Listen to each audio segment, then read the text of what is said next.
یہ ہے سکیش چندر شیکھر، انڈیا کا سب سے بڑا فراڈسٹر اور سب سے شاطر ٹوپی باز۔ یہ اتنا شاطر ہے کہ اس نے جیل کے اندر بیٹھ کر ہی صرف ایک فون کا استعمال کر کے ایک بڑے بزنس مین کی فیملی سے 200 کروڑ روپے لوٹ لیے۔ انڈیا کے ایک بڑے پولیٹیشین سے 50 کروڑ روپے دھوکے سے لوٹے اور نورا فاتحی اور جیکلین فرنینڈز کو کروڑوں روپے کے گفٹ دے کر اپنے جال میں پھنسا لیا۔ کون ہے یہ سکیش چندر شیکھر؟ جیل کے اندر بیٹھ کر صرف ایک فون کا استعمال کر کے اس نے 200 کروڑ روپے کیسے لوٹے اور نورا فاتحی اور جیکلین فرنینڈز کو اپنے جال میں کیسے پھنسایا؟ آئیے جانتے ہیں۔ سکیش چندر شیکھر 1989 میں بنگلور کے اندر ایک لوور مڈل کلاس فیملی میں پیدا ہوتا ہے۔ اسے بچپن سے ہی مہنگی گاڑیوں کا بڑا شوق تھا، لیکن کیونکہ اس کے ماں باپ غریب تھے اس لیے وہ اس کے لیے مہنگی کار ٹوائز نہیں خرید سکتے تھے۔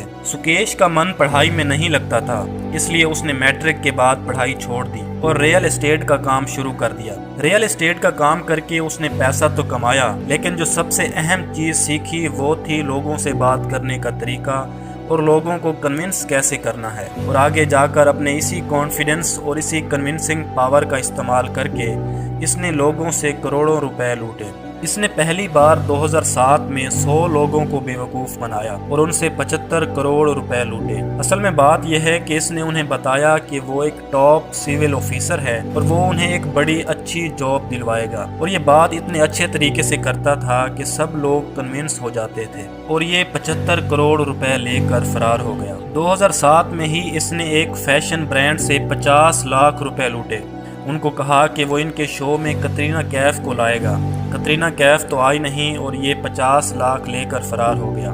یہ سب فراڈ تو بہت چھوٹے موٹے اور عام لوگوں سے کیے گئے فراڈ تھے۔ 2017 میں اس نے اس شخص سے فراڈ کیا جو دوسرے لوگوں کو چونا لگاتے ہیں، یعنی پولیٹیشین۔ اس نے ایک مشہور پولیٹیشین ٹی ٹی وی دھیناکرن سے 50 کروڑ روپے لیے، یہ کہہ کر کہ ان کی پارٹی ان کے ساتھ زیادتی کر رہی ہے اور وہ انہیں ان کا حق دلوائے گا، کیونکہ الیکشن کمیشن میں اس کی بہت جان پہچان ہے، اور وہ اس پولیٹیشین سے 50 کروڑ روپے لے کر غائب ہو گیا۔ لیکن اس بار یہ بچ نہیں سکا اور پکڑا گیا اور سیدھا گیا جیل کے اندر، اور آج کے دن بھی یہ جیل کے اندر ہی ہے۔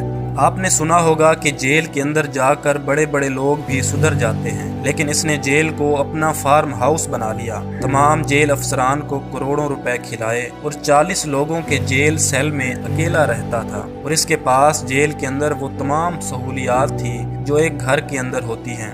اس نے سوچا میں تو پہلے ہی جیل کے اندر ہوں، کیوں نہ اب پہلے سے بڑا ہاتھ مارا جائے، اور 2019 میں ایک بڑا موقع اس کے ہاتھ لگتا ہے۔ اصل میں ہوتا کچھ یوں ہے کہ جولائی 2019 میں ایک بڑا businessman Shivinder Singh money laundering کے کیس میں اسی جیل کے اندر آتا ہے جس جیل میں سکیش ہوتا ہے۔ جب سکیش کو اس بات کا پتہ چلتا ہے تو وہ اس کی فیملی کی تمام ڈیٹیلز نکلواتا ہے اور کال سپوفنگ کا استعمال کر کے شیوندر سنگھ کی بیوی کو فون کرتا ہے۔ اصل میں کال سپوفنگ ایک ایسا سافٹ ویئر ہے جس سے آپ ڈیسائیڈ کر سکتے ہیں کہ اگلے کے فون پر کون سا نمبر شو ہوگا۔ یہ شیوندر سنگھ کی بیوی ادیتی سنگھ کو فون کرتا ہے اور کہتا ہے کہ میں پرائم منسٹر آفس سے بات کر رہا ہوں، امت شاہ بھی سن رہے ہیں، ہم شیوندر سنگھ کو جیل سے باہر نکلوا سکتے ہیں، لیکن اس کے لیے آپ کو پارٹی فنڈ میں ڈونیٹ کرنا ہوگا۔ اور اس طریقے سے یہ ادیتی سنگھ سے 200 کروڑ روپے نکلوا لیتا ہے۔ اور جب ادیتی سنگھ پولیس میں کمپلین کرتی ہے اور کہتی ہے کہ جس بندے نے میرے ساتھ فراڈ کیا ہے اسے پکڑ کر جیل میں ڈالا جائے، پولیس انویسٹیگیٹ کرنے پر پتہ لگاتی ہے کہ وہ بندہ تو پہلے ہی جیل کے اندر ہے۔ سکیش کو بالی ووڈ کا بڑا شوق تھا، وہ نورا فاتحی اور جیکلین فرنینڈز کو بہت پسند کرتا تھا۔ یہ ایک دن کال سپوفنگ ایپ کا استعمال کر کے جیکلین فرنینڈز کے میک اپ آرٹسٹ کو فون کرتا ہے اور کہتا ہے کہ میں سن ٹی وی کا اونر بات کر رہا ہوں اور جیکلین سے بہت ضروری بات کرنی ہے۔ اس کا میک اپ آرٹسٹ جیکلین سے بات کرواتا ہے اور یہ کہتا ہے کہ یہ سن ٹی وی کا اونر اور کسی بڑے پولیٹیشین کا بھتیجا بول رہا ہے، اور وہ ایک بڑی فلم پلان کر رہا ہے جس کا بجٹ 500 کروڑ روپے ہوگا، اور وہ اس فلم میں جیکلین کو ہیروئن رکھنا چاہتا ہے۔ جیکلین بھی امپریس ہو جاتی ہے اور یوں ان دونوں کی بات شروع ہو جاتی ہے، اور یہ سب جیل کے اندر بیٹھ کر ہی کر رہا ہے۔ اور جب یہ بیل پر جیل سے باہر آتا ہے تو یہ دونوں چنئی میں ملتے ہیں۔ یہ خود بھی چارٹرڈ پلین کے ذریعے چنئی پہنچتا ہے اور جیکلین کے لیے بھی پلین بھیجتا ہے، اور یہ بھی چنئی پہنچتی ہے، اور یہ تصاویر اس وقت کی ہیں۔ اور یہ پہلی ملاقات میں جیکلین کو